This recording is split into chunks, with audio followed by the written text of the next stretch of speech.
That any better?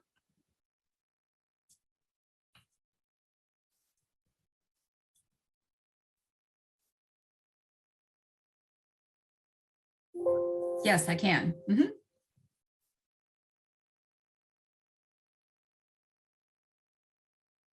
Okay, hold on. Find something else.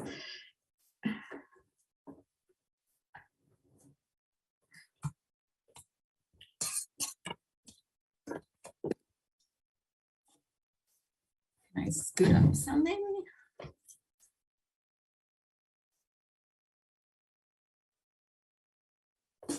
Okay.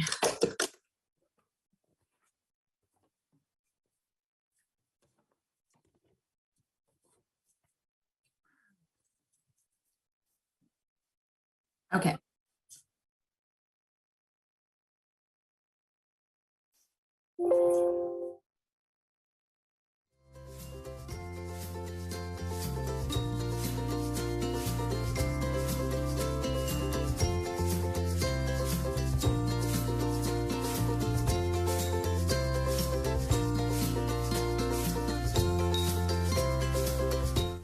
Hey, 1, 2, 3, 4, 5.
Building a better Bay Area. Moving forward, finding solutions. This is ABC 7 News. Hi there, I'm Kristen Z. You're watching Getting Answers live on ABC7. Every day we talk with experts about issues important to the Bay Area and get answers for you in real time. Today we have two instructors at the world-famous Stanford Design School who have written a book called Creative Hustle, featuring an interview and life lessons from Ayesha Curry and others who have refused to live by assigned roles and instead blaze their own paths. Also, with school board elections coming up in just a few weeks, how do San Francisco parents really feel about their kids' schools? The report card is in, and it's not good. Our media partner, the San Francisco Standard, will join us with the results of their exclusive poll. But first, we know teens often suffer from anxiety, but the latest U.S. guidelines say children as young as 8 years old should now be screened for anxiety. Joining us live now is Dr. Martha Kubik, a member of the U.S. Preventive Services Task Force, which issued the recommendations. Thank you so much for joining us, Dr. Kubik. Yes, thank you so much for bringing attention to this very important condition in our young people. First, please tell us about the task force. The U.S.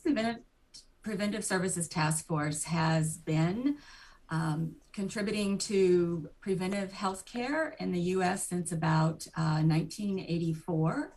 We are an independent panel of volunteers. We are experts in the area of primary care and evidence-based medicine, and our task is to make recommendations to address and improve the health of all Americans. Okay. And I understand this week you issued guidelines, and they're pretty significant because they are different, and a lot of people are wondering about that, which is screening for anxiety in children as young as 8. Talk to us about the precise guidelines.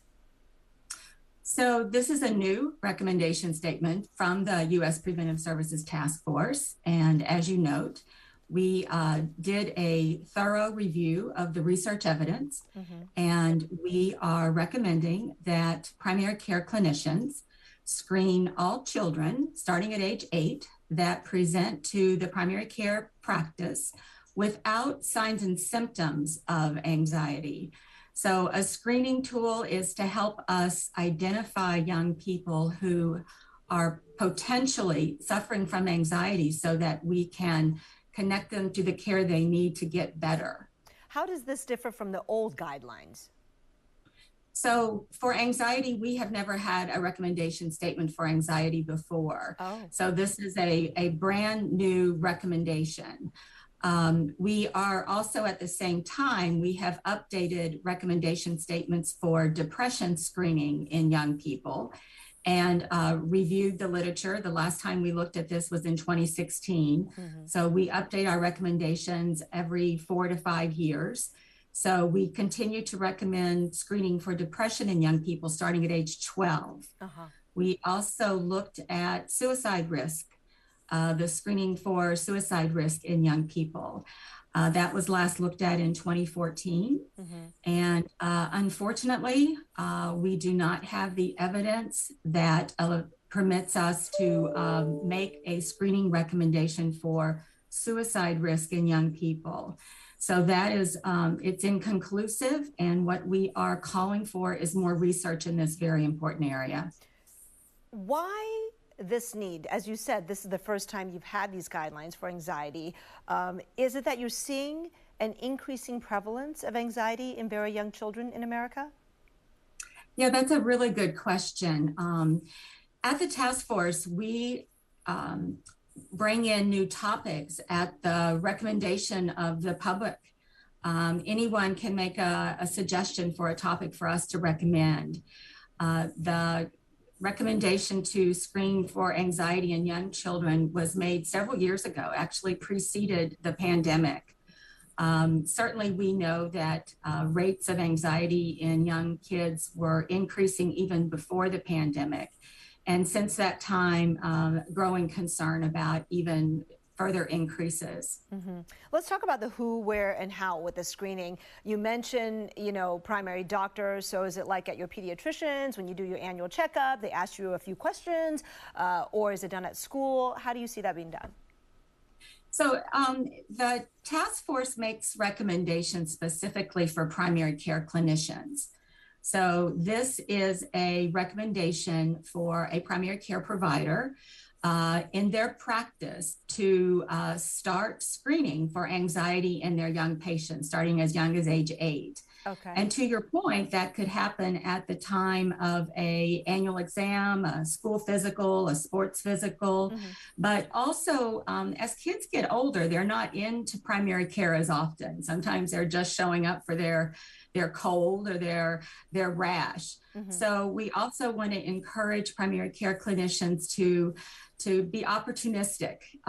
If the young person hasn't been seen in their practice in a while, take the opportunity to consider if that's a good time to do the screening.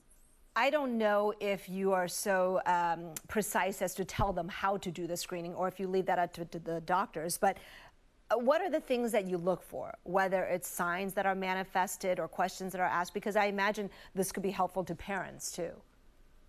Yeah, those are good questions. There are actually several screening tools that we looked at.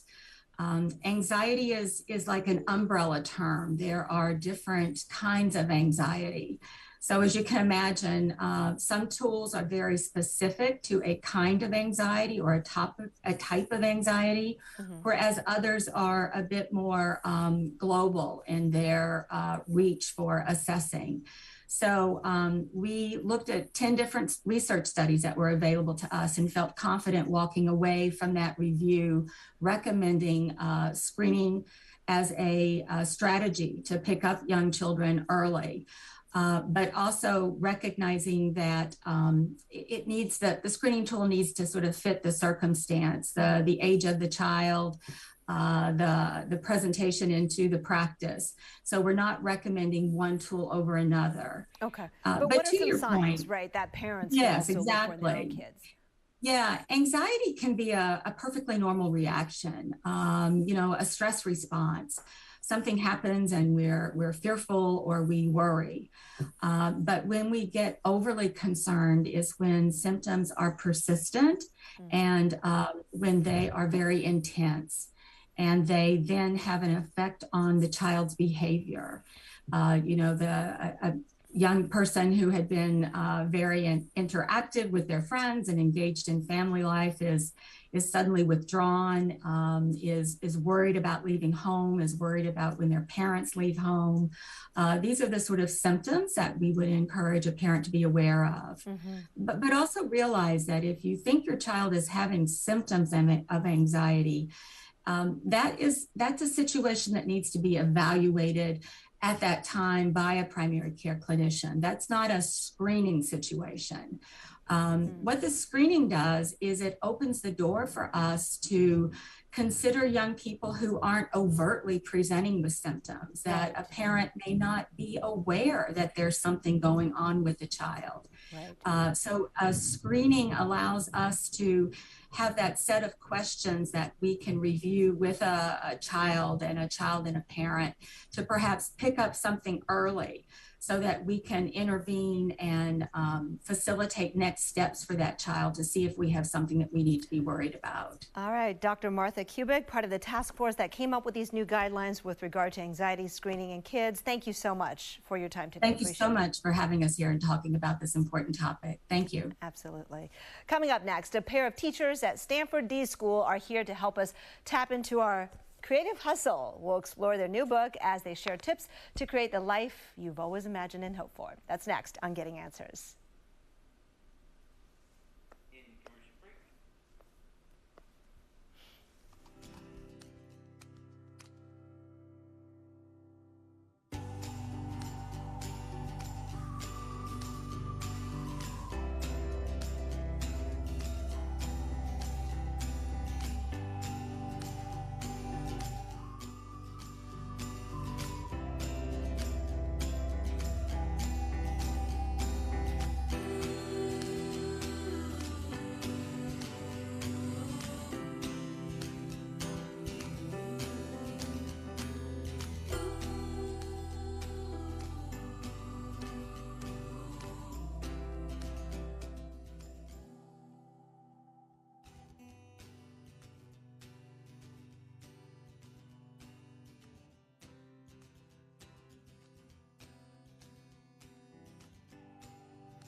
All right, everybody, here we go.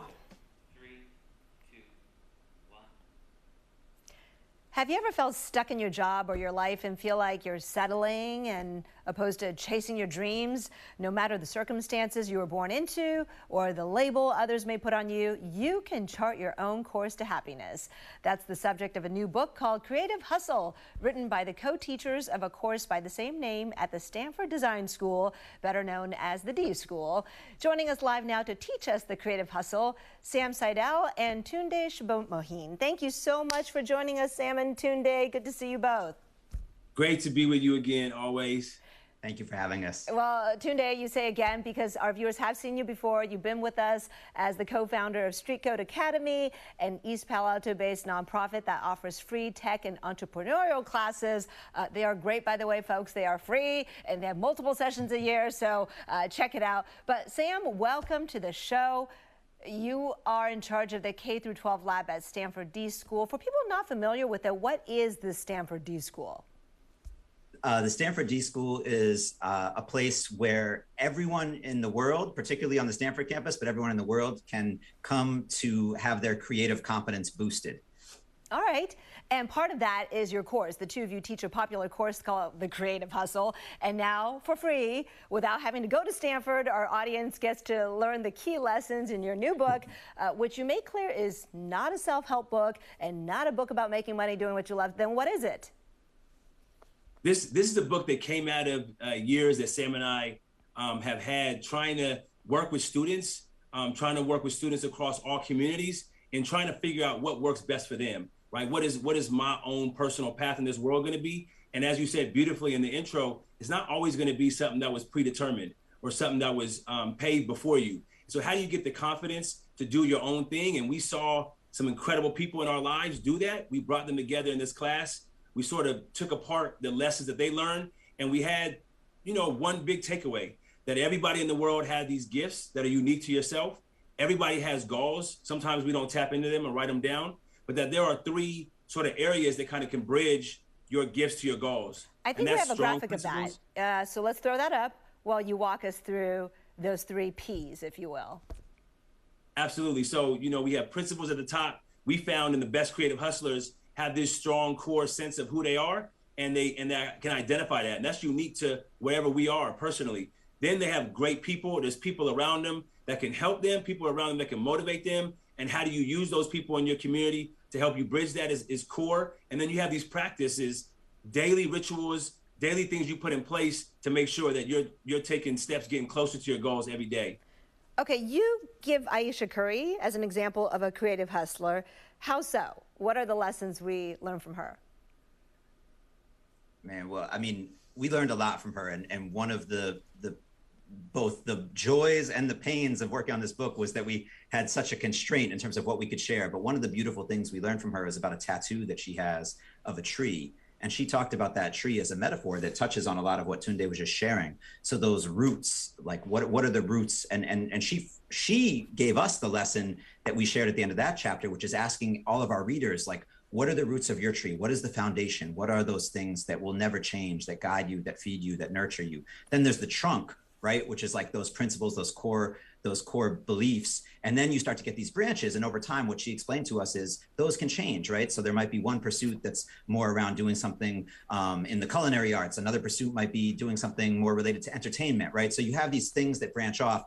But for her, one of the lessons she shared in the book that we were really excited to share with our readers was about defining what are your roots? What is that trunk that then allows you to have all these amazing branches stem off? Can I ask you why you think learning how to be a creative hustler is super important, especially in this day and age in our world today? I mean, I'm a parent of 4. I'm a husband. I, have these businesses and nonprofits want to do this work, and we're coming off the tail of this pandemic. Our world is shifting so fast. Our kids are burdened. We don't really know what work looks like. There's all this new frontier that we don't know how we define it. And so the creative hustle is saying we need people right now, everyone, to find out how you're going to be able to solve those problems in your own individual way. And we need the confidence to do it. We talk about the creative confidence from the D School, but what are some real easy ways that we can make this practical? And in the book, There are 9 ways, 9 profiled creative hustlers that we can all learn from, whether it be reminding yourself on what drives you, or whether it be, how to identify what people can help you get to the next level. We all need to find our creative hustle, especially now. And I love all the tips that you have in the book. One that I really related to is don't let productivity kill your creativity. What do you mean by that? That one is so important, and we put it at the last, spoiler alert, in the book, because we really wanted people to land with this note that, especially with the word hustle in the title, it can sound like we're encouraging people to just like try to move faster than everyone else and just do a little bit more all the time. And what we learned time and time again, and the title that you just showed is a chapter about Tessa Aragones, who we feature in that last chapter. But we heard this from multiple creative hustlers who we really respect and got to interview for the book. So important to think about how rest happens, how self-care, how collective care happen, that recharge that allows us to focus our energy in the world on addressing the things that really matter to us and bringing our full selves to that work. And we can't do it if we're scrambling all the time. It has to include that rest, that recentering work. Tunde just took a sabbatical, which I have deep admiration for. How do we do that on a daily basis, a weekly basis, and then on that longer kind of time frame, like a sabbatical? You did? I didn't even know that, Tunde. So wait, somebody's still in charge at Street Code Academy? You still have courses, right? Kids are still taking those tech classes. Absolutely. Well, the good news is I'm back from a sabbatical. We were even better with me going. I hope we continue the momentum. But Street Code's in full action, streetcode.org. Yes. Yeah, thousands of kids and adults have taken the courses, which is great. Another thing I'm curious about is discover who you are, then show others. Part of it is, you talk about uncovering your own gifts and goals. I think these days a lot of us don't know who we are or who we want to be. Yeah, I mean, that you've had Squint on your show. We know how powerful of a leader he is and how dynamic he is as a creator and a storyteller. But he really gave us a good journey, a good look into how he does that, right? He talks about love being the center of everything he does. And so people think about him as a photographer, people think about him as a storyteller, but he gives you how he centers himself. He really knows and has that strong brand and awareness about who he is. And from there, that's the first chapter, spoiler alert, and then you center, you base yourself on that kind of principle. How do you know yourself? And there's a beautiful exercise at the end of his chapter that talks about how can you remind yourself every day about the thing that most is important to you, and how can you be grounded and move from there. You mentioned Squint. For viewers who don't know, he took some of the best photos of Steph Curry, just putting it out there. Sam and Tunde, thank you so much. Congratulations on the new book, Creative Hustle, which I think folks can get through the Stanford D School website or creativehustle.org, right?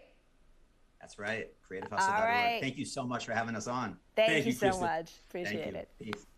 Coming up next, a new poll on San Francisco schools, and the results are not good. Our media partners at the SF Standard will join us to explain their findings coming up on Getting Answers.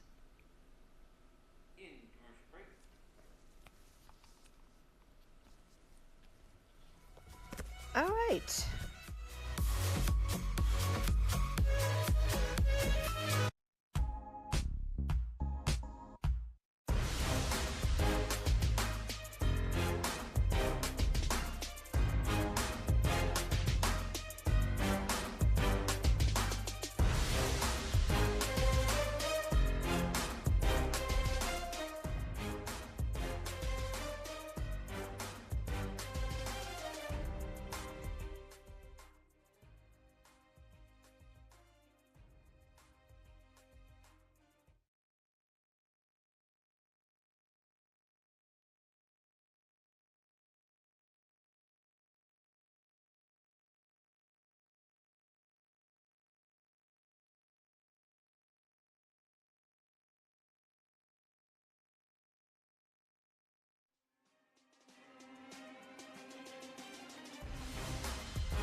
San Franciscans are not particularly satisfied with their public schools. That's one big takeaway from a new poll conducted by our media partners at the SF Standard. The Standard has published a new article after surveying 900 San Francisco voters about SF Unified just 1 month before the midterm election, in which several board seats will be decided. Joining us live now with more on this is the writer of that article and SF Standard reporter, Ayesha Mojadad. Hi, Ayesha. Thanks for coming back on the show. Hi, thank you. So why did you guys conduct this poll? We really wanted to take a look at what San Francisco voters were thinking as we approach another election this year, and came up with a lot of interesting results, including about schools. All right, so did you interview voters at large or only those with children enrolled in public schools? We surveyed voters at large. The firm that we commissioned surveyed some over 900 San Francisco voters, and we were able to distinguish which of those were parents and which of those were SFUSD parents. Okay, so now let's take a closer look at what you found. First, overall approval or disapproval of the school district's performance. We do have a graphic, I think. You walk us through what you found. Yeah, so the survey found that 31% somewhat or strongly approve of the school district, and that is down from 39% in May, and about 69% strongly or somewhat disapprove of the school district, which is also down from May. Let's keep this up here as we take a closer look. Who seems to be most displeased with the schools? It seems like there's a party political affiliation. Parents do seem to have a stronger disapproval of the schools, particularly, or even a little bit less so San Francisco Unified parents. But parents, that might indicate that they're a little bit more aware of what's going on with the schools. All right, I see independents don't approve the school, right, by 80%, approve only 20%. Republicans, very low, 20%. It seems like Gen Z and folks in the lower income bracket like the schools a little better or approve the public schools better? Yeah.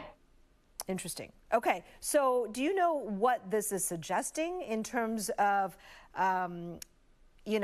why or what the different priorities might be and whether there are implications for the upcoming election? Yeah, so it seems like this matches some sentiment in the state. A survey earlier this year by another statewide entity found that about 42% of Californians think that schools have gotten worse. This comes after a really bruising pandemic, particularly for education, which is still trying to recoup staffing, behaviors from kids, academics, and other sorts of obstacles. And on top of that, San Francisco Unified School District, the Board of Education just had a recall earlier this year. So there's been a lot of tension and other division that's come from that too. So the school officials, they've gotten some new leadership both at the district office staff level and new board leadership who have been really trying to say that we're laser focused on student outcomes. They've been trying to remake how they do district operations and board policies and procedures. But this suggests that they have some ways to go, considering that the approval slipped even more since the recall. Yeah, let's take a closer look at that, because actually back in May, I think you conducted the same poll. And back then, it seems like the favorability, and we have that up right now, was a little higher, wasn't it? Yeah, it was just a little bit higher.